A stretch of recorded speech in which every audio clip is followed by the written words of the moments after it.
It has been too long since I've picked up the camera from the last video, and I'm hoping today will get me back into the swing of things, having just recently picked up a new non-Mac video workstation, which I'll explain that in a future video. But yeah, I have some new play toys. In addition to, not just one, or two, or three, but 4 vintage machines. So forgive the mess. It's kind of, well, a mess, duh. But we're going to take a look at some of these machines today and see what they are, what they have on them, and just have a bit of fun with some vintage computers. So let's jump into it.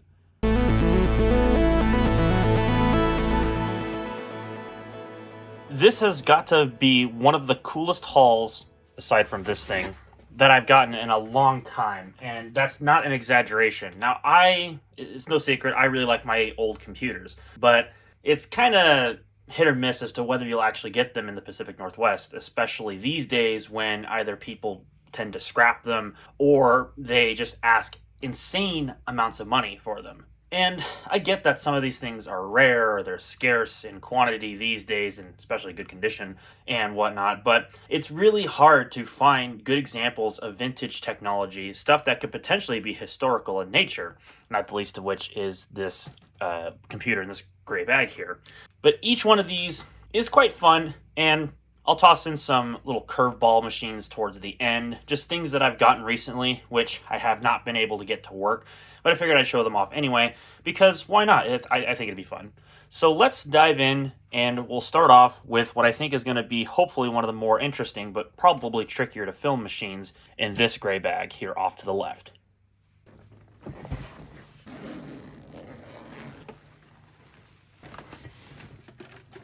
This is now the oldest PC that I own, at least in my collection. This is the Toshiba T1200 from 1987, and yeah, it's a portable, and it's actually in surprisingly good condition. Before we dive into the specs, I figured I'd take a look at this machine on camera to get a bit of an idea of what ports it has and how's the condition of it. My T1200 unit has the single floppy drive and single hard drive configuration, which would have set someone back $6,500 US in 1987 money, which adjusted for today's money, of course, based on the Wikipedia article I read, would mean a $17,400 sticker price if it were to be bought new in equivalent currency. That is a lot of money. If I tip the machine up, you can see it has this DMS 100/200 label here. Now, I don't know exactly what this is for. The original owner of this computer, who is sadly no longer with us, he used to be an employee for CenturyLink, and he had quite the extensive computer collection at his estate.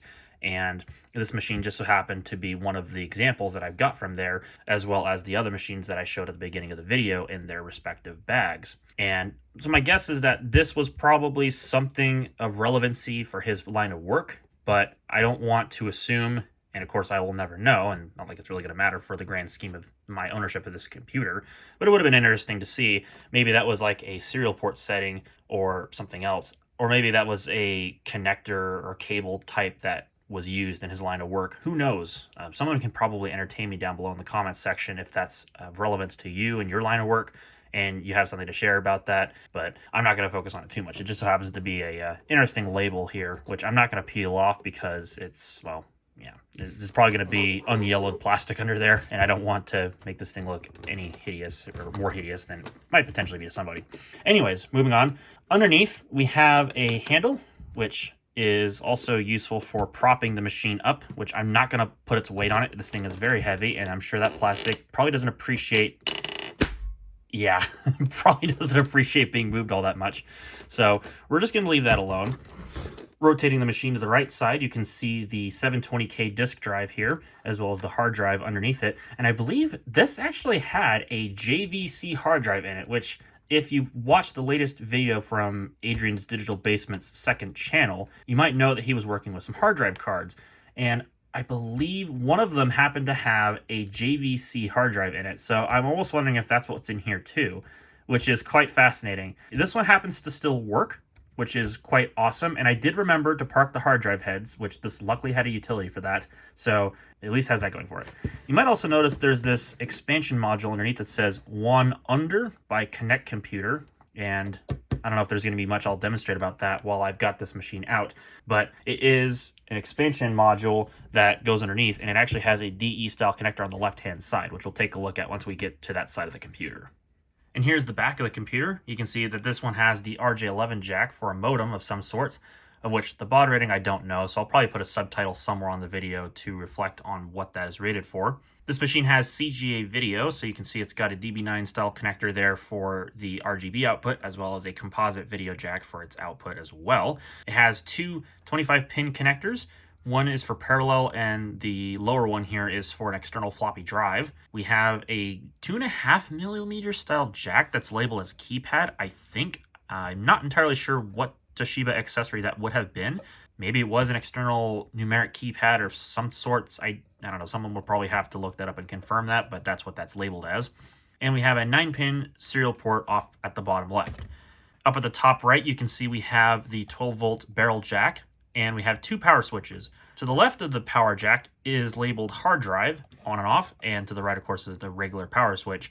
Interestingly, I bet that's probably for power saving, so if you didn't need to use the hard drive, like if you were booting a disk, or if you were just needing to save battery power while you were in a program and you didn't need access to the hard drive constantly spinning, you could probably just flick that off, and it would probably give you a little bit of runtime savings. We have this expansion module, which is held in with two Phillips screws. For this video, I'm not going to take it out because I'm just doing a general overview. If we want to get into more specifics, then I can probably do a later video on this computer where we take this off and see what the expansion interface has to offer. And finally, we'll take a look at the battery just because of what it's worth. So we'll just slide that release over and it pops up. I'm just trying to be gentle with it so that way, I don't go flying the battery out of my hand. This is a 7.2 volt battery, 2200 milliamp hours. More specifically, I bet this is probably a nickel cadmium battery. It doesn't specifically say on here, which is odd, but I bet that's nickel cadmium. And finally, on the left, we have a reset button there. I believe this is a drive select jumper thing, which will probably be between A, B, and then it says like D and S. My guess would be that that's for drive selecting. I'm not entirely sure.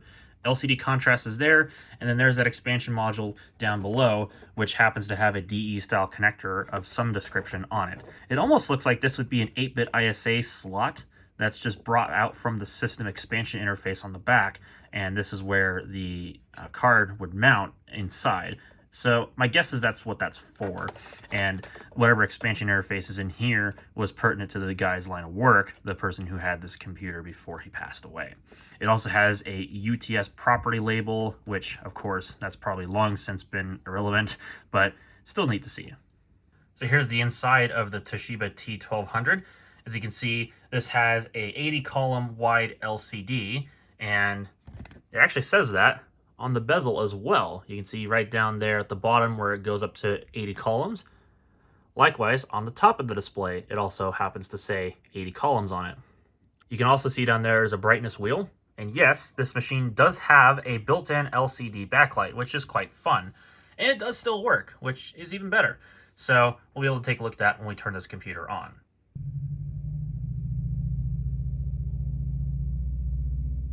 As for the CPU of this machine, it has an Intel 80C86 CPU, so it's an XT class computer, no surprise. It can run at two speeds. It can run in a fast mode at 9.54 megahertz, or it can run in a slow mode, which is the conventional 4.77 megahertz. And one contributor, I'm sure, probably factoring this machine's expensive cost was its memory at 1 whole megabyte, which was quite a lot back then. Now, what that did allow was a full 640K conventional memory inside of DOS 3.3. And the extra memory that wasn't used, you could use a memory manager to get that extra memory, or you could use that as a RAM disk, or as Wikipedia notes, CGA graphics, which of course you wouldn't probably use color graphics on this thing's monochrome internal LCD. You'd probably want an external display for that, like a RGB monitor or a television. As mentioned, this has the single floppy drive configuration and hard drive. This has one of those 26-pin JVC hard drives, which does not have a compatible interface with the ST506 or ST412 standards. So it is quite a weird hard drive for sure, not just in its construction, but also the interface. And as showed, this also happens to have a battery inside of it, which could be used for suspending the computer if you had it on the go or running it for a little bit of time. Now, there was also a successor model to the T1200 called the T1200XE, which contained an 80C286 CPU running at 12 megahertz and an upgraded hard drive at either 40 megabytes or you could have the regular 20 megabyte capacity. It also had expandable memory, coming base with 1 megabyte, expandable to 5. And it also had a high density disk drive. So let's go ahead and fire this machine up, hopefully not literally. As you can see, this doesn't have a working battery backup anymore, so it boots up into this system configuration error screen. And let me adjust the camera so we can try to get a better look at that display. So it's pretty basic in its request here. It's just saying that you either have a dual floppy system or you have a 1 floppy and 1 hard drive system, which of course it has highlighted the 1 hard drive and 1 floppy drive setup. So we'll go ahead and press enter to confirm that. As you can see now, it'll test the memory, of which it should show 640K.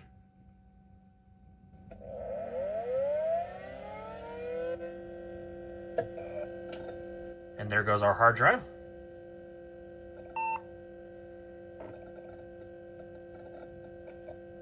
And now we are booted up into DOS 3.3. And as you can see, it has this custom menu setup, which has Microsoft Word, Timeline 5, Park Disk, and R2 call as listed options, although I'm sure that this was set up custom either as a Toshiba menu application or by the previous owner using a third-party application. Still quite interesting to see here, but I'll go ahead and get myself adjusted here so I can actually use the keyboard, and let's see what's actually running on this machine.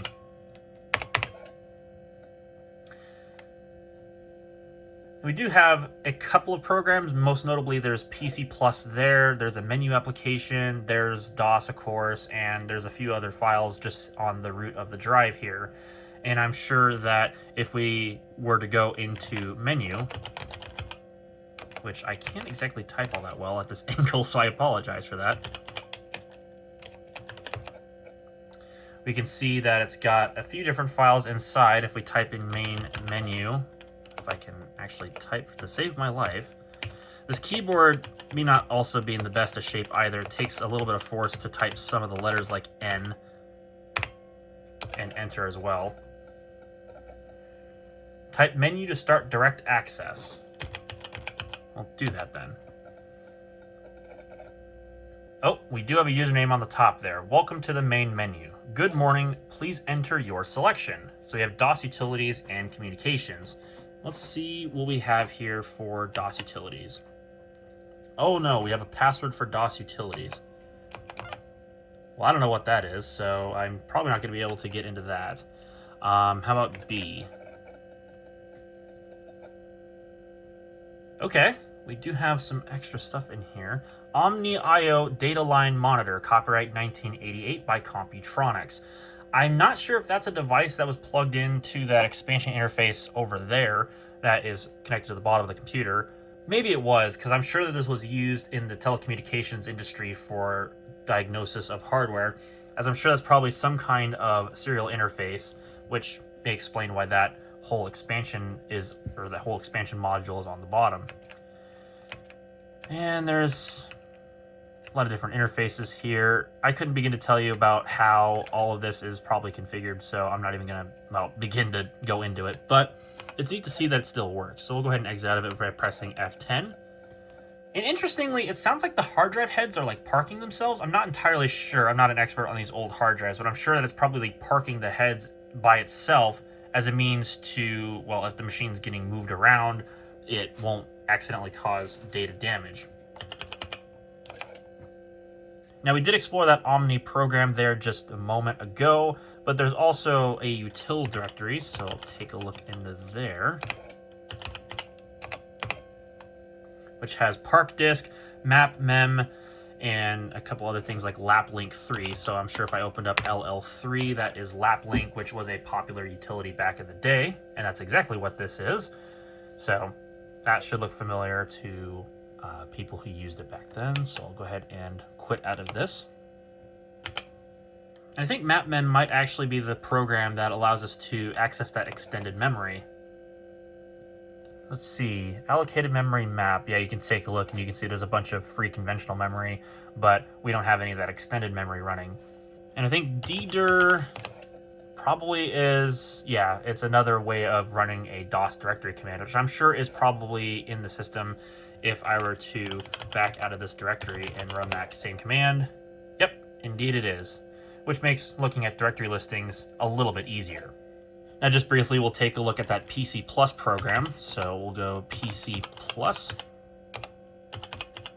I should use that DDIR command. There's a lot of files inside of it. Actually, it paused it nicely for us.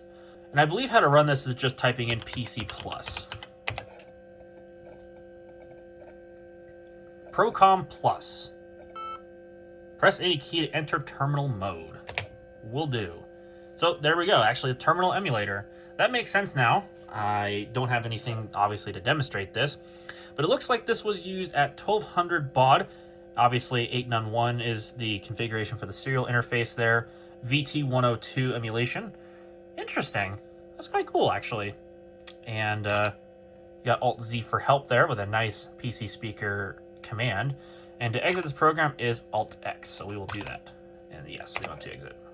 So again, probably leading further credence that this was probably used for diagnosing telecommunications equipment or of the similar variety, given that it has that serial port and it probably had some other equipment inside of the bag, which I have not shown.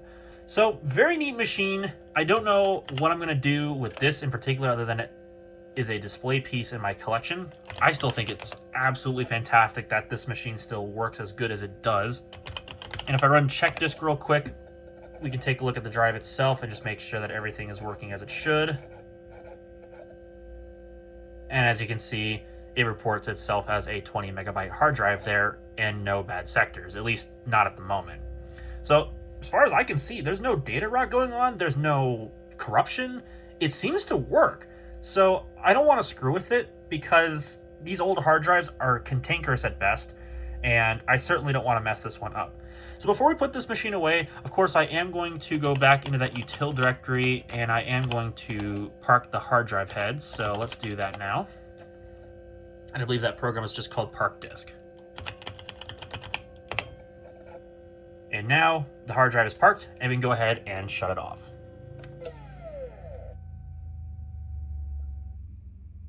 And just like that, we're done with the T1200. Boring demonstration to some, I know, but I just can't get over the fact that this machine works perfectly. I don't know how long it was stored for. It may have been last used in the mid-1990s based on some of the dates I saw. But either way, this thing is freaking sweet. The LCD works, and the hard drive works. The fact the hard drive works is crazy to me. I mean, I'm nearly 25, so this was way before my era. Well, nearly 25. I'll be 25 this October, but I digress. This thing is just fantastic. I love it every bit as much as when I first saw it, still to this day.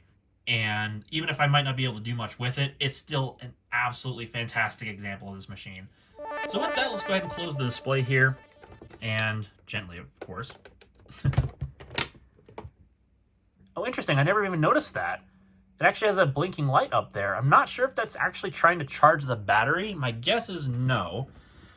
I actually wonder now, does the battery work? I was letting it sit for a little while, so I actually wonder if it does. Let me turn it on with the hard drive off. Oh my...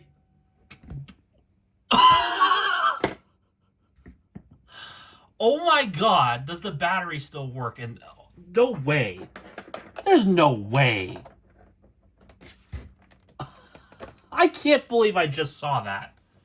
Well, after witnessing what was effectively a Christmas miracle, and again, I don't know how this thing managed to stay running for even a few seconds on its battery, but that right there gives me some incentive to leave this thing plugged in for at least the moment and see if it actually takes a charge. I was not expecting that. I'm sure you just noticed. That blew me away. Gently move this. I don't know where that's going to go. Still can't believe this just turned on its battery. How does that happen? How is my luck so good with batteries? Okay, next up, I have a boring one. And I mean it, it's boring. So we're going to move through this one really quickly.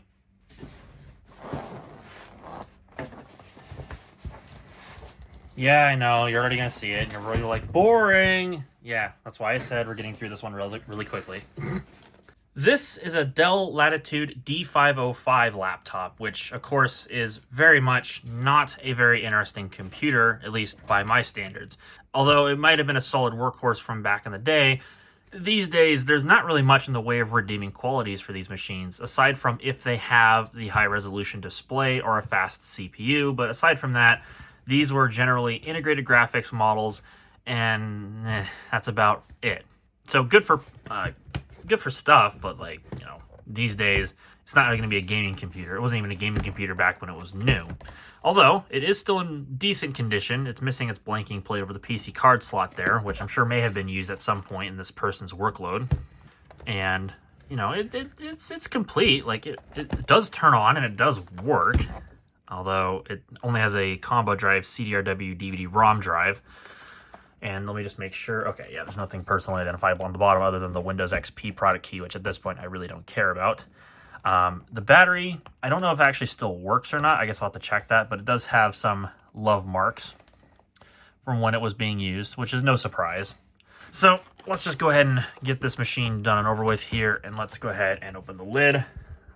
The inside, well, again, there's really nothing remarkable. It's just a 15-inch display and just your standard Dell Latitude keyboard from the mid-2000s. And it's pretty beat up. Well, not so badly, like compared to some of them, but it's definitely been used, that's for sure. Both of the mouse buttons still work. The trackpad, it's definitely seen some love. I mean, like I said, it still works, but there's nothing interesting about it. All right, Dell power supply to the rescue.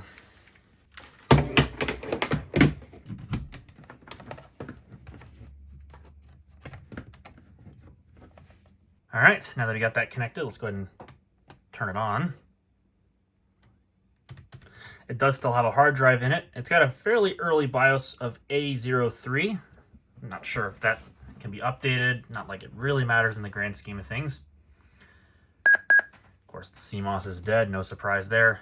And this is exactly my point of what I was talking about. This machine is very much unremarkable. It's got 512 megabytes of RAM. It has a 1.4 gigahertz Pentium M CPU and a 15-inch XGA display, which is 1024 by 768. And the hard drive is a 30 gig hard drive, which does appear to spin up and work, but really nothing remarkable about it. So I guess we'll see if there's an install on the hard drive here. No surprise, looks like there is.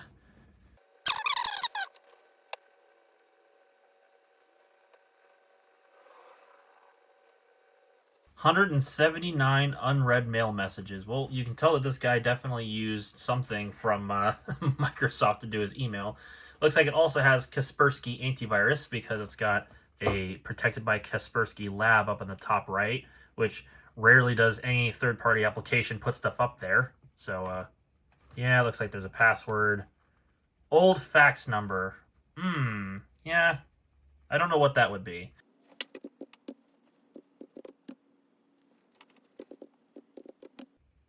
Yeah, unfortunately, I don't know what this old fax number password is going to be. I mean, I could probably rummage through some of this guy's stuff and I could probably figure it out. But honestly, for the context of this video, again, I'm not going to go snooping on this guy's information on camera. It could potentially be confidential, so I'm not going to even bother with that. This machine is quite slow.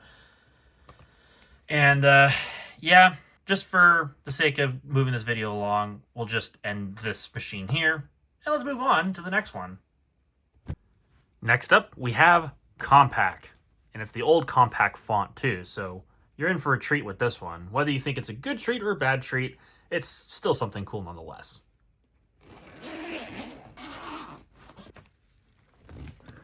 And there we have it. For those who know what you're looking at right away, I'm sure this will be a giveaway. But for those who don't, this is a Compaq Contoura from 1993. This is a very low-end laptop from back in the day, and interestingly, this was definitely used for some kind of business purpose, probably because, well, that's what they had. But yeah, It also says Compaq on the front there in the old style Compaq font, which is quite neat.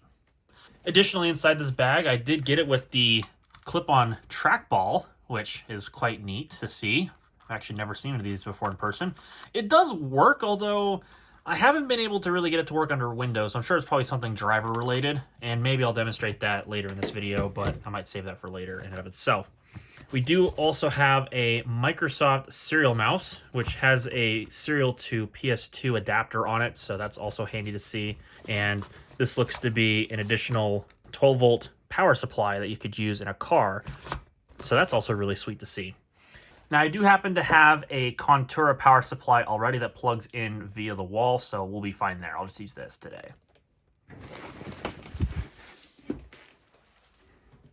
So let's take a look at this particular Contoura. Now, because I have to use this joke much like Cathode Radio does, I actually have two of them. However, this top unit, I have not been able to get to work, and I'll talk about that later. So here we have the working unit anyway. This is a Compaq Contoura 425, the 4 standing for 486 CPU, I believe a 486 SLC, although I could be mistaken, and the 25 standing for the clock speed, which in this case is 25 megahertz. This particular unit is actually in great shape from what I can tell. On the right-hand side, we do have a floppy drive with its eject lever right there, and that's where the trackball would actually clip into the unit. On the rear, we do have our DC inlet, and we have our 9-pin serial port. We have the parallel port, PS2 mouse, and I believe that's some kind of other connector that's unrelated to the mouse port, although I think that might also be used for keyboard. The little flip-down door is, of course, long gone on this, but that's no surprise. And we have a VGA video port. Like some of the other units, this one also happens to have the modem installed, which is quite nice. Taking a look on the inside of the unit, let's go ahead and open up the display. Now, for those who don't know, the Contoura was the entry-level laptop from Compaq back in the early 1990s. As such, it does not have a built-in pointing device, and of course, most software was still run on DOS at that time, so it wasn't like it was required strictly, but it was a cost-saving measure to bring the overall cost of the machine down. It does have one of these little template things, which you can use if you needed to put some key commands or otherwise up here on the very top. But otherwise, the keyboard is nothing remarkable. It's mostly just a little mushboard keyboard. I mean, it's okay. It's just not anything remarkable for a keyboard. And of course, this predates the Windows era, so it does not have a Windows key on the keyboard. In addition to the lower build quality, since this is a more budget model, one of the other ways that Compaq saved money on this machine was with its display. This does have a grayscale display, no color on this one. That would have been in the 425C, which this is not a 425C. So this actually has a passive matrix grayscale display, although it's a single scan grayscale passive matrix display, and that has its pros and cons. Most notably, of course, the flickering on the display may be more prevalent on camera, and it doesn't exactly look the greatest in person. However, with that being said, there's no two separate display controllers, one of which can go bad and cause half the display to go out, which I guess these days could be more relevant than it did back then, but it just does not have a very good picture. It's very much a smeary mess a lot of the time when motion is on screen. I guess for text it's okay, but it's really not anything fancy. Again, this is a budget laptop from back in the 90s that's really relevant even today. Now, since I don't remember the other specifications, let's go ahead and plug this into power, fire it up, and verify that, and see what's on the hard drive. Okay, power has been applied. We'll use the larger of the two rubber buttons up here at the top to turn the machine on.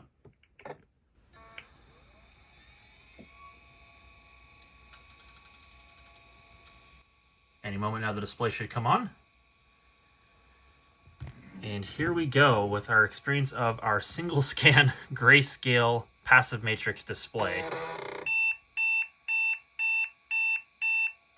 It's really not thrilled about its loss of backup battery, but that's okay. We'll just go ahead and hit F10 to go into setup. And English is our language.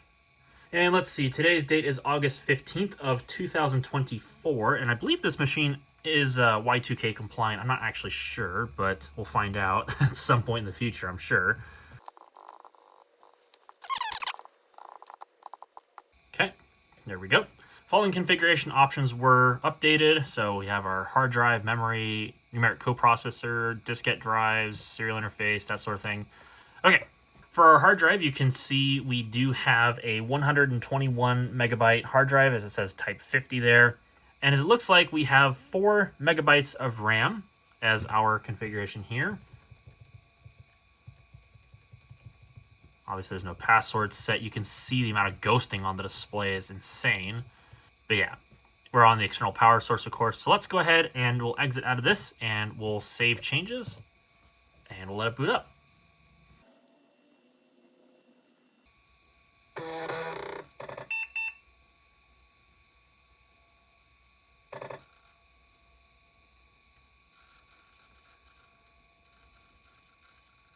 As you can see, it has itself boot right into Windows. Interestingly, it does not display the Windows splash screen, at least in this setup. I'm not sure why it doesn't, but it does eventually get into the graphical mode. Another cost-saving measure of the Contoura, of course, I'm sure you probably figured out, there is no sound. That jack on the back, that like audio jack-looking thing on the back, is not for sound. This does not have an onboard sound card, so you only have the PC speaker in this machine. And as you can see, when I was last goofing with it, there was a couple of folders I left open here. Now, I'm not really going to be doing a whole heck of a lot here in Windows, at least without connecting the mouse. So I'm not going to go too crazy with this, but it does still have its original Compaq install of Windows 3.1. At least I believe it's Windows 3.1 that we are running here.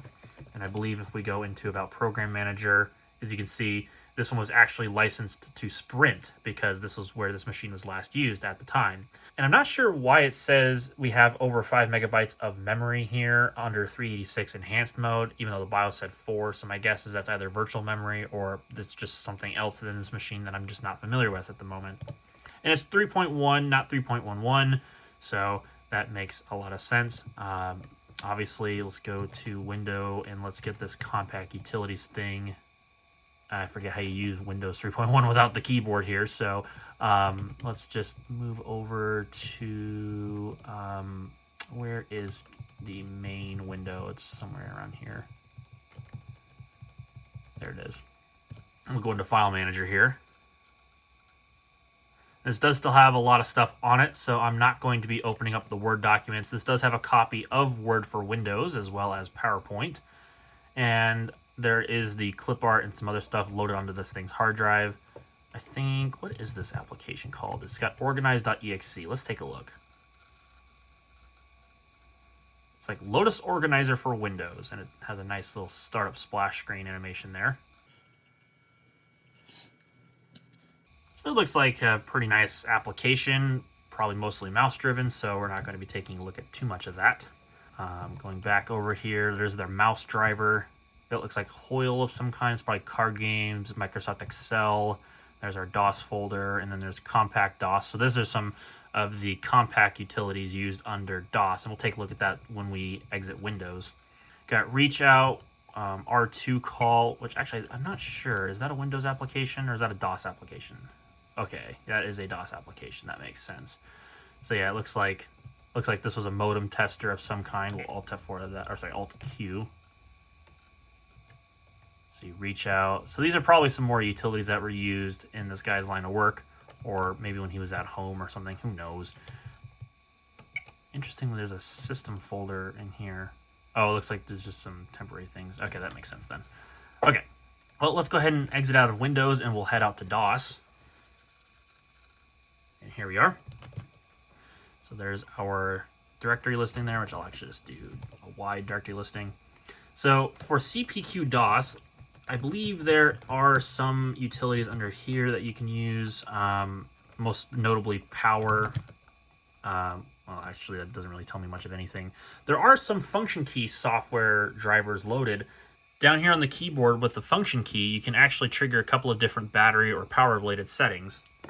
So if I press function F7, you can see it shows that the battery is charging there, and if I press it again, it goes away. It's a static item, so it stays there all the time, if I'm not mistaken. You can see here, F6, it controls how much of the system power you want to use or to conserve, I believe is what that is supposed to mean. and I believe F5 locks the machine. F3 will actually invert the display while you're in DOS, so you can see it actually changes the palette. So you have a white background with black text instead of the normal one, which you booted up with, which was a black background with white text. So for legibility's sake, it could potentially make something easier to see when it's inverted like that. So I'm glad that that's working. I don't think that requires a DOS driver specifically to run, but that just helps with some of the other functions of this machine. A disk maker, we can take a look at that really quickly. As you can see, Compaq backup and restore utility here, which allows you to make some backups. Of course, we're not going to run that. There's, of course, keyboard and mode and some other functions. Compaq password utility, so you can see that this probably had a password that you could set when you wanted to blank the display, which, of course, I'm not going to set one. Let's see what else is on this thing's hard drive. So I believe we took a look at R2 call already. Of course, this also has a copy of Laplink 3, which we won't need to take a look at here today. Let me see. Some of this stuff might actually just need to be run under Windows, but I believe the QL2 fax W... Is that DOS or is that Windows? Let me see. View... Nope, that requires Windows. Okay, that makes sense then. So we'll probably need to connect the mouse if we want to actually take a look at some of this stuff. Looks like it has a CompuServe thing on there. That's pretty interesting. I think FM launch also requires Windows. Yeah. So a lot of this is probably just going to require Windows to run. I think a lot of this was under DOS. So yeah. Probably we'll power this machine down. I'll connect the mouse and we'll take a look at some of the other stuff within Windows. Okay, I've got a mouse connected. Obviously not sponsored by Fish Firewall, although if you remember me from the ASUS conference, hello. So anyways, let's go ahead and boot this machine back up here.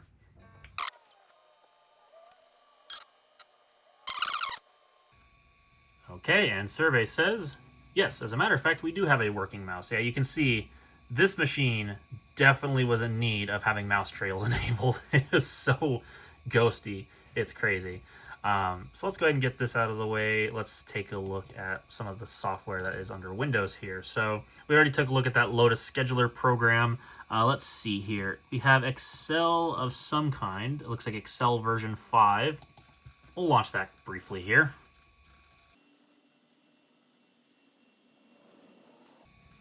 It's not exactly a speed demon with only having 4 megabytes of RAM. However, it is able to load Microsoft Excel here. So we'll go ahead and we'll close out of this.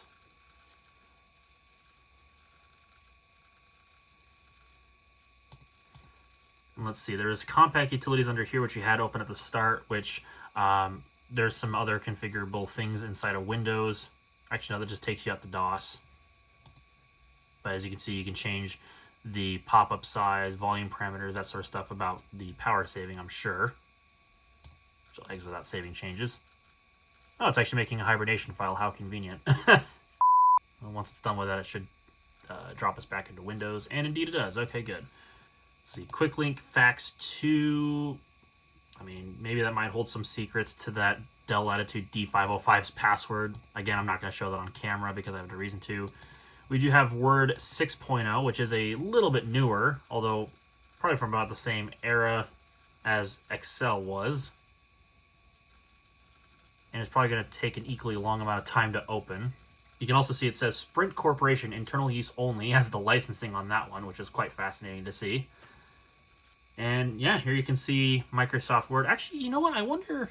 No, this is definitely not a dual scan display, because let's say, see how like it weirdly cuts off like that? I don't know if that's got anything to do with it being this way, but yeah. This is a word processor, and the text is quite smeary. But it does work, so that's all that really matters anyway. So we'll go ahead and close out of that. And of course, we'll complete the Office suite by taking a look at Microsoft PowerPoint. Oh, this one's actually version 4 from 1994. And you can see Sprint United Telephone. So that's what that badge on the side of the Toshiba T1200 probably went for, was United Telephone. So we can go ahead and just make a template presentation if we want to. Let's see, what do we got for this? We'll do multibarc.ppt. Why not? We'll pick that template. And we'll pick that as the auto layout because we're fancy like that. Ooh, look at that rendering speed. Oh, what a speed demon here. But yep, there's PowerPoint. Very familiar looking program. At least this early one has some nice elements to it. I don't know. I hadn't really used PowerPoint back in the day because I wasn't even born then, so woohoo. No, we will not save that.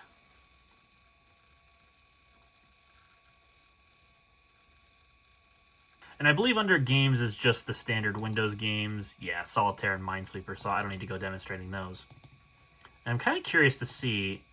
Okay, no, there wasn't any kind of like Compaq specific wallpaper. I actually wonder, though, if there was a Compaq wallpaper provided on the system. I actually am going to go take a look and see. So let's go into desktop here, and let's see. Oh, there actually was some Compaq wallpapers. Well, how about that? Let's take a look. I'm actually kind of curious to see what that looks like. Oh, look at that. Compaq everywhere. That is actually kind of neat. What was the other one? I saw that there was a 256 color one. What does that look like? Okay, it does look a little bit smoother on this display, although I'm pretty sure this is just a 16 shades of gray display as far as how it's configured. In fact, actually, if I go back to, let me just see here, range icons, they're all towards the bottom of the display, so I'm going to have to maximize this window again, at least until I get everything rearranged here. I'm pretty sure this is just set up for 16 colors. No, actually, it is set up for 256 shades of gray. How interesting. That's actually really neat to know. I wasn't expecting that to be the case. It did say there's no network card, which, I mean, there's the modem, but yeah, there's no actual network card in this machine. So very cool, actually. Eudora Lite, what was that again? I think that was like some kind of email client. Oh, the working directory is invalid. Well, shoot, that's unfortunate. Well, I guess we're not going to be opening that up today. Neat that it has its own included uninstaller, so that's nice. But yeah, that's pretty much what we have here on the Contoura. And yeah, looks like he made some extra shortcuts here for his most frequently used applications and calendar. Nice. So with that being said, we'll go ahead and shut this one down, and there'll be one more machine that I'm primarily going to take a look at in this video, although it is going to require me to bring out an external display so we can demonstrate it. However, I should be able to take a look at it nonetheless. So let's go ahead and get that out now and have a little bit more fun. And last up, but most certainly not least, we have the small bag. What's inside the small bag, you might wonder? Let's take a look. Here we have it, the IBM PS Note. What a neat machine. Let's get out of the bag. So this is an entry-level IBM PS Note model from about 1992. And of course, the PS Note line came out before the ThinkPad series did in the same year. This just so happens to be the model N45SL, if I'm not mistaken. And this has a 386 SL CPU clocked at 25 megahertz. I believe it has a RAM upgrade inside of it. It does not have the original 2 megabytes of RAM. I think it actually was upgraded to 4, which is quite neat in and of itself. And I believe this had a 120 meg hard drive or an 80 megabyte hard drive. I don't remember what this unit had in it, but it does still have its hard drive. And this does not have a pointing device, much like the Compaq Contoura, but this obviously was an earlier machine, so of course that only made sense. And this retailed for about $2,045 US back in 1992. And most notably, it was also manufactured by Zenith Data Systems, so for those curious about that. Taking a look at the physical ports on this machine, we have a 1.44 megabyte floppy drive. We also have an RJ11 jack there for a modem. On the back, you can see we have a PS2 keyboard or mouse port. We have a 9-pin serial port, a parallel port, VGA video, and we also have the DC input jack, as well as the machine's physical power switch, which is located on the back, interestingly enough, behind the door, and a piece of lint too. That's also convenient. Now, I was able to power this machine on. I do happen to have a power supply. It's not the original IBM one, and I'll show that shortly. This needs a DC 15-volt charger with center positive polarity, of course. And on the left side, there's just simply nothing. Here you can see the bottom label, which also has 2 rubber feet, which are still actually surprisingly intact. There were 2 more rubber feet on the bottom, one of which has disintegrated over time. There is this door here, and I believe this is for the battery. So if I pop this off, you can see there is the unit's battery. And if I pop that out, we'll take a look at that. It's definitely not happy, so I'm definitely not going to leave this in here after this video. It has a date code of 9244, and I believe this is a nickel cadmium. Yep, right there. It says it right there. Perfect. But yeah, luckily I think I got this machine in time, and you know, any kind of corrosion that's left on there, I can easily take care of that. This machine does still work fully functionally, so my broken English aside, yeah. So we're going to leave the battery out of this thing for the sake of the video, as it doesn't need to be in this machine anymore. Obviously underneath here, I believe, is where the memory expansion can go. And here you can see on the bottom, this is actually not even a label, it's just printed on here. But for the power supply, it needs 15 volts at 1.9 amps. And luckily, Toshiba power supplies from around the mid-2000s that have this 15 volt style of charger actually work with this computer. So you don't need to fetch out the IBM power supply if you just want to test it and make sure that it works. And luckily, I have done that. And I'll obviously plug that power supply in here after a little bit. Now, this machine does not have very strong hinges anymore, and I'm not going to flex it too terribly much. I do need to get access to this machine's keyboard, which is quite a delightful sounding keyboard. So there's that going for it. You know, IBM definitely did very nicely with their keyboards.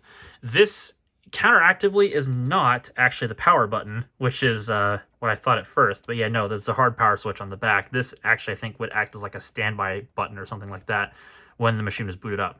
So yeah, I will need to get a monitor connected so we can take a look at this. The internal passive matrix grayscale LCD no longer works properly.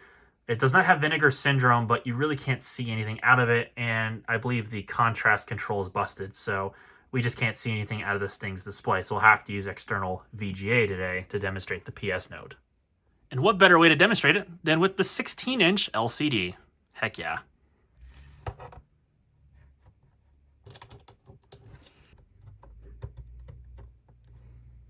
Okay, now that power is applied, we can go ahead and flick the switch here on the back.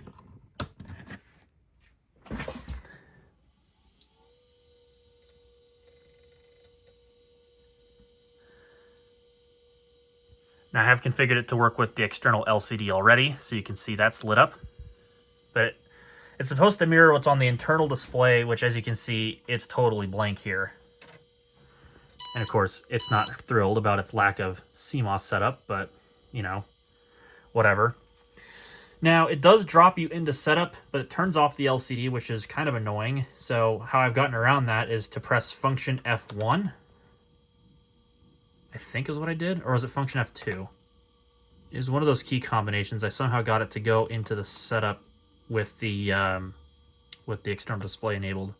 Now I apologize, you're gonna have to look at an LCD screen pointed out by camera. I mean, if I had VGA capture, then I'd just use that instead, but unfortunately this is the best that I've got because I can only do digital video capture at the moment. I don't have anything to adapt to analog, and I need an excuse to hold up the LCD screen on this laptop so I can actually demonstrate it today. So as you can see, there's no installed battery, although curiously, I did have it installed previously in this machine, and it was like actually detecting it was on like AC power, which I thought was quite funny. So it must still detect the circuitry, but I'm definitely not going to put the battery back in this because, well, there's really no reason for it to be installed anyway. And there's power modes in here, which of course those will get reset, so I'm not going to bother with that. Page down to go to the next page, you can see we have our LCD enabled here, as well as text, cursor size, and all of that. The real-time clock is a little bit confused because it thinks it's in some kind of year because the last digit has a question mark on it. So I don't know, for what it's worth, let's just go ahead and set the time here. So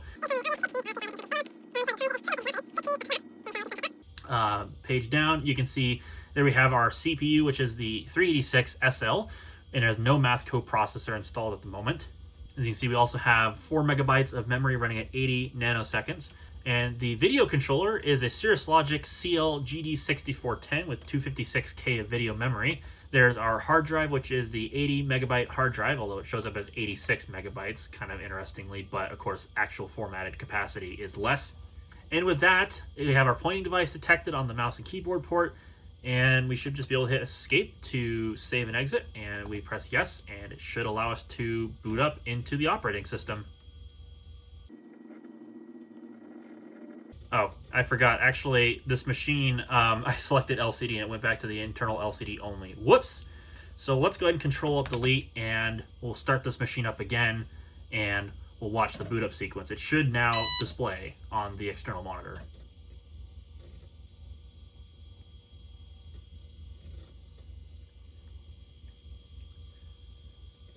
As you can see, it starts up into IBM DOS and right into the DOS shell. And we do have a working mouse, which is quite cool to see. We're running DOS 5 from 1991. We'll go ahead and exit out of the DOS shell for the moment. Oops, this keyboard's quite touchy.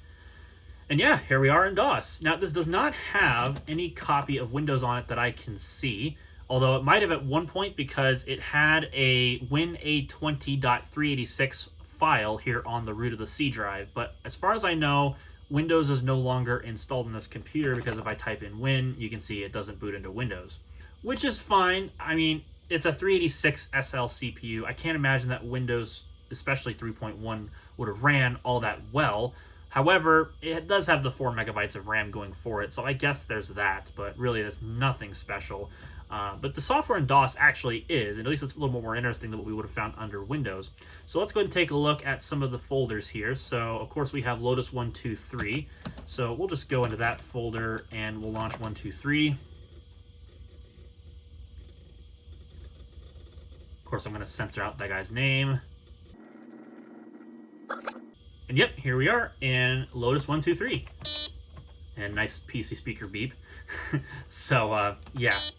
I have to remember how we get out of this. Well, that actually enters the cell. It just says exit, so whoopsie daisy.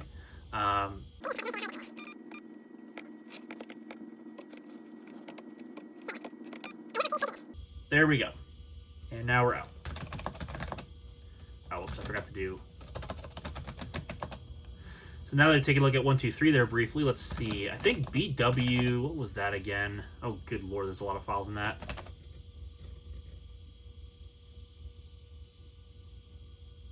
Oh yes, BusinessWorks, the right first choice.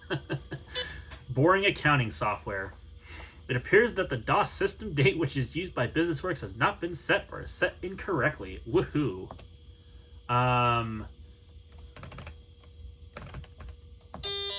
Oh, darn, it doesn't like 1999. Oh, it only wants a 2-digit year. So yeah, this application is not Y2K compliant.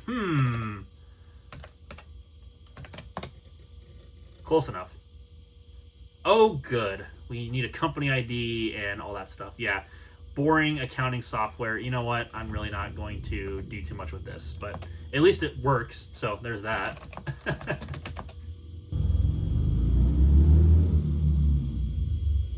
Moving on from that, looks like we have a copy of LapLink Pro, I think is what that is. Yep. Once again, I'm going to have to censor that guy's name out. Well, there we have it. There is our thing. And actually it was funnily enabled IBM PS Note. So that's really cool. And this does happen to have a copy of Print Shop Deluxe on it. So we'll open that up.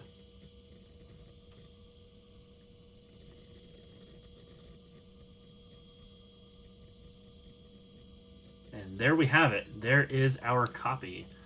And it is mouse driven, which is kind of interesting. So you kind of move your mouse in the direction where you want to pick whatever item you have. And if we go under setup here, looks like the guy had a DeskJet Plus printer at some point connected to the parallel port, which we're not obviously going to have in this collection because I don't need the I don't need the printer. But still neat to see that that works. And then we have a copy of Crosstalk 4. I'll take a look at that briefly. Crosstalk Mark IV. Copyright 1992. Oh no, the clock's not set. Well, that's just a darn shame now, isn't it? Okay, there we go. Oh yeah, there's definitely some things in here that definitely shouldn't be shown on camera. Let's see, tracker. Oh, I can't type. It's like that's a tape backup program. Is that what that would be? Manufactured by Colorado Memory Systems. Yep, that's exactly what that's for. And of course I can't run because there's no tape drive detected. That makes sense. It's like we have a copy of Top. So we'll launch that, I guess. Top priority. Looks like we got our to-do list and all that stuff. Copyright 1990. F5 to change the color. Woo, we have color. Amazing. I'll just X out to DOS. Let's see. QA is on here. What was that again? Mind you, this is... Oh, goodness gracious. There are a lot of things in here. What is this application? Q&A. Interesting. Symantec. Huh. Is this like a database program? Huh. Interesting indeed. I think let's take a look at this A-head thing, whatever this is. Just because I'm curious to see what this is. American Heritage Dictionary. Oh, that's what this is. It's a TSR that runs in the background. Gotcha. So Control Left Shift D. Oh yeah, it actually is it actually is a thing indeed. Find the spelling and dictionary entry for a word. I don't know. Let's do Apple. Hey, look at that. It does work. Cool. Well, there we have it. This is the IBM PS Note. Certainly a very unique machine from 1992, although this one's not in the best of shape anymore. But it does appear like the hard drive is still working just fine, and if the LCD was working, then this machine would probably be a little bit more interesting than that. However, it's still pretty interesting despite the non-functional passive matrix LCD and, well, lack of pointing device, lack of windows, that sort of stuff, although that's not really that big of a deal. We'll do a quick check disk just to make sure that everything is hunky-dory here, which I'm sure it probably is. Yep, we're all fine in there, and so, yeah. Not much more to really say about this machine, so we'll go ahead and power it off, and I'll, see if we can get this video wrapped up today. Last up is going to be this machine, which I do happen to have a carry bag for, although it's a very small one, so it's right down there. This is a Compaq Contoura Aero 425 from about 1995, and this one's a newer Compaq logo and Contoura branding and all that stuff, so that's how you know. This machine, I don't know if it actually works, truthfully, because even though I have a power supply for it, I do have two of these original Compaq battery packs. This machine just, it seems like it's on a weak power supply or something. Like it almost like it needs an actual working battery to make it function. Or the power supply itself is just that weak. I don't actually know. See, the thing with this, if I have this out and I try to turn it on, sometimes it like wants to live, but then it doesn't. It's really strange. Let me see if I can try to demonstrate some of its quirks on camera here. So I don't have my phone on the tripod here, so you're just gonna have to bear with me on this. But I'm gonna put the power, or I'm gonna put the battery into the machine, and then let me see if I can like get it to show up here. No, not really. It doesn't seem like it's wanting to play ball today. See, the machine just, it seems to be having this really weird thing. I don't know if it's the power supply itself or if it needs a battery to function or what the deal is, but it just seems like it's weak.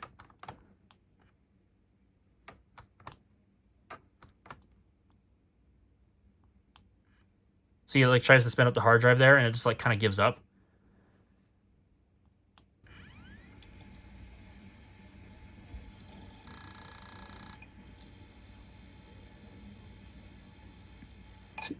And then it just, it just kind of runs out of steam. It's so very strange. I don't know if that's just something to do with the power supply that I have or if it actually needs a battery to work under full load because, 20 watts really isn't a whole lot to drive a spinning hard drive. So that would kind of make sense that it would probably need to work in coexisting with a battery. But I don't know. It's like it's trying to bring itself back to life. Of course, now that it's trying to flash the charger, it won't actually turn on. So I have to pull the battery out. And then sometimes it just likes to turn on its own, like it just did there. And then I can actually put the battery in, and it like tries to charge now. You can see now the charge light's on, full stop. And like, I don't know, is it trying to actually charge the battery? Are they still potentially giving some kind of life? I don't know. It's very strange, it's very hard to know. So I don't know what's up with this machine. I can pop it out and I can try to turn it on. It'll like try to work, like I can hold the battery in. See, it just gives up again. So it's hard to say really. And yes, I can try to power it on and then yank the plug out. It does not work on the battery. So my guess is no, these batteries don't work anymore. They don't probably have enough voltage or whatever to get them to go properly. But it just seems like no matter what I do,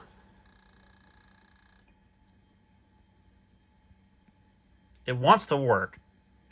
And then it just kind of gives up.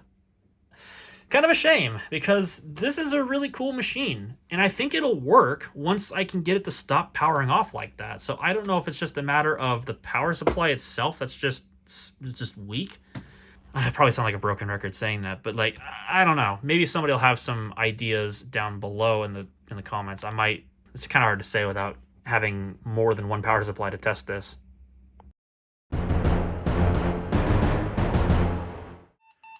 Post-mortem, the Compaq Contoura Aero is literally booting up into DOS after letting it sit on the plug for like half a day with the battery plugged in and trying to charge. This is a first. I'm literally going to get this on video. I was not expecting this to actually turn on.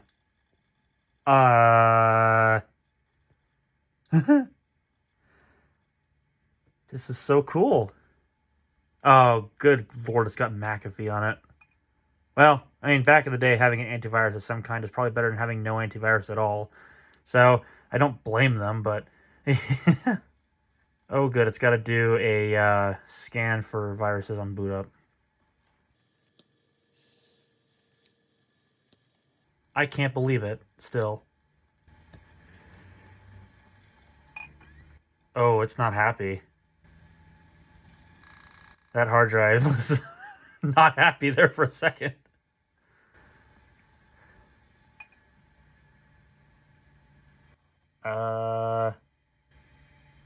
You good? Oh. Well, I'm going to say it is not the fault of the hard drive because, well, it just powered itself off due to weak power again. But that is the farthest I have ever seen this Contoura Aero actually boot up. And I think that's certainly progress. I'm going to leave this plugged in overnight, and I think I'll come back to it and see if anything changes because it is trying its best to bring that battery up. It's not having a very good time with it. However, I think if I leave it to sit, it hopefully will do something. It looks like it's showing promise of trying at least, but I don't know. So maybe if something interesting happens tomorrow morning, I will post a follow-up to this.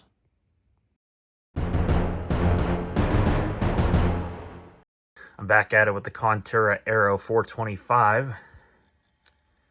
Can we actually successfully boot up into an operating system?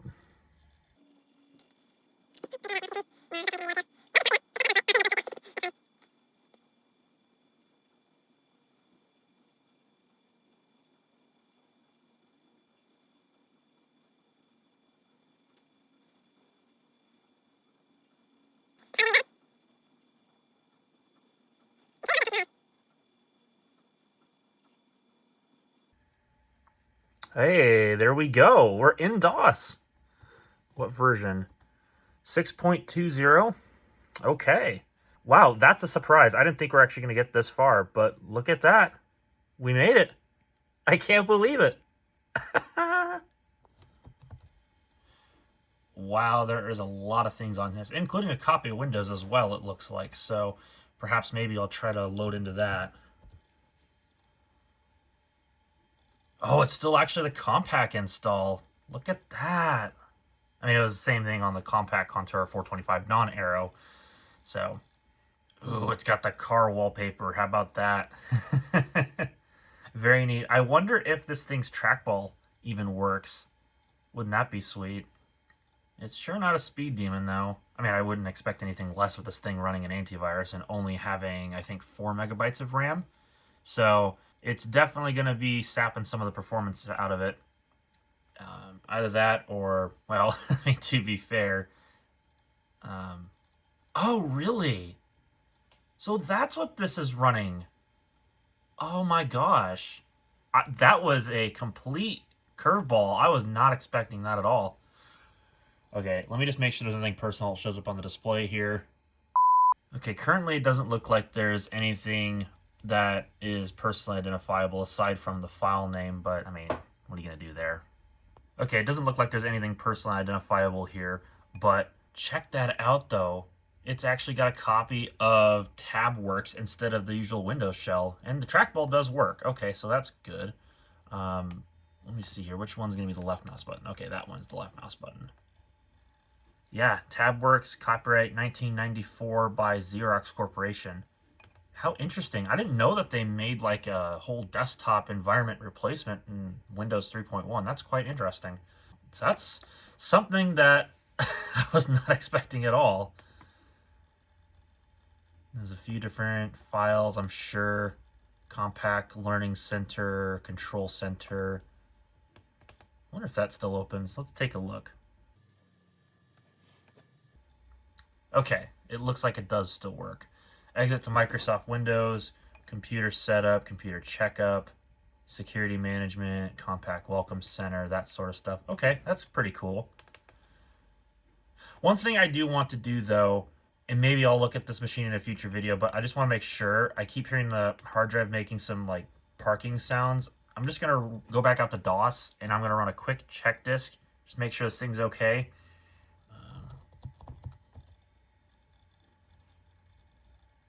Oh yeah, it's definitely not happy.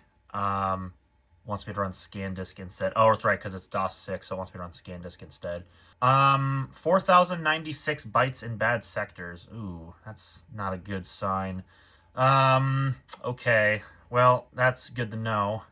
I'll probably let this run ScanDisk then. It might not actually be a bad idea. And then what I should do is see if I can actually set up a lap link session, as a matter of fact, actually, and see if maybe I can actually get some of the stuff backed up off of this. Although I don't know if I have a null modem serial cable. I'll have to look into getting that set up or something. Maybe just not use this machine in the meantime, especially considering this machine was having a lot of trouble with turning on. But it could just be, again, like I mentioned earlier, weak power supply or something like that. You know, capacitor is probably aging really badly. It's hard to say. So, yeah, I'm surprised though. It's actually running. It seems to be okay, but I think that hard drive is going to be on borrowed time just based on that bad sectors thing. And yeah. So that was a surprise. I was not expecting that at all. And yeah, there we go. Okay, it looks like running ScanDisk here. We'll just go ahead and we'll let that run through and do its thing. I keep seeing the brightness of the display or something adjusting. I'm not sure what's going on. Oh, okay. It is adjustable via the software hotkeys. Okay, so luckily it's still got that on there. That actually looks a little bit easier. And yes, I do want to run a surface scan. How about the brightness? Okay. Save some stress on the power supply there and lower the brightness. Okay, actually it might be a little bit hard to see that progress indicator if I do that. It'll just yeah, I don't know. We might just have to do something like that because it's hard to see the little progress indicator going across. But yeah, there's definitely a chunk of bad sectors right there. So, yummy. I think it's given up. It like spun down the hard drive after a while of struggling. Then the display just kind of faded to black, and now we're just kind of stuck here. And it's off. Yeah, I have a feeling that power supply, she ain't very good anymore. Oh man, poor Compaq. That's all I gotta say. Well, at least we got to see it boot up into DOS and Windows at least once. that makes me pretty happy. I'm just glad to see that it still works to some degree, even if the hard drive is, well, yeah, it's developing some bad sectors, and the machine itself just can't seem to, keep itself alive for very long. I'm actually curious to see if that battery has taken a charge, though. I'm not expecting that to have been the case, but I mean, come on, I have to try it at least once. So let me see if I can like pull the plug out here. Yeah, no, I didn't think so. It was wishful thinking, but it doesn't look like at least one of those batteries is working. So maybe that's a contributor as to why this machine can't stay running, as it keeps trying to charge it and it just can't handle it. That might be why. So perhaps maybe I'll just have to yoink the battery out and run it only off of AC power, which we'll have to see how that goes. But in any event, yeah, there was the surprise segment. I literally was not expecting that at all. Well, upon playing with this machine some more, I was able to get it to come back on, and now we're actually in the setup, and I did take out the battery pack for those wondering, so this is running solely off of its charger now. So can we go into the computer setup? Now, for those who don't know, these Compaqs of this era, they actually did not have a BIOS setup built in. It was actually a special partition on the hard drive. So let's see if that actually still boots up here. It looks like it does. Date and time is not correctly set. That's fine. I'm not going to worry about that too much right now. It's still having some power struggles here. But there it is. 486 SX at 25 megahertz, SL enhanced. 4 megabytes of memory, 171 megabytes of drive space. My guess is that's probably 160 or something. Quick lock off, quick blank off, VGA video. Power management is set to conservation level medium. Yeah, that makes sense. Very neat. I'm glad to see that this actually is still working. That is very neat. Yes, I would love to. I wanted to save the settings. You meanie. Well, again, I tried. This computer just runs out of steam and it just gives up. And with that, on the Contoura Aero 425, I'm pretty much done with this video. Let me know what your thoughts are on the machines that I got in this video. And I'm looking to get back into doing YouTube again. I am trying to get stuff cleaned up, reorganized, and set up in a way where I can start to do videos again. So bear with me. It's like I said in the last video, it's going to be kind of a pain in the butt, but we'll figure it out. We'll get there. So hopefully you like what you saw today, and if you did, you know what to press down below. You can get subscribed if you want to see more videos from me in the future, as I do upload rather infrequently, so it might benefit you to click the bell while you're at it. And with that, thank you all for coming to watch, and I'll see you in the next one.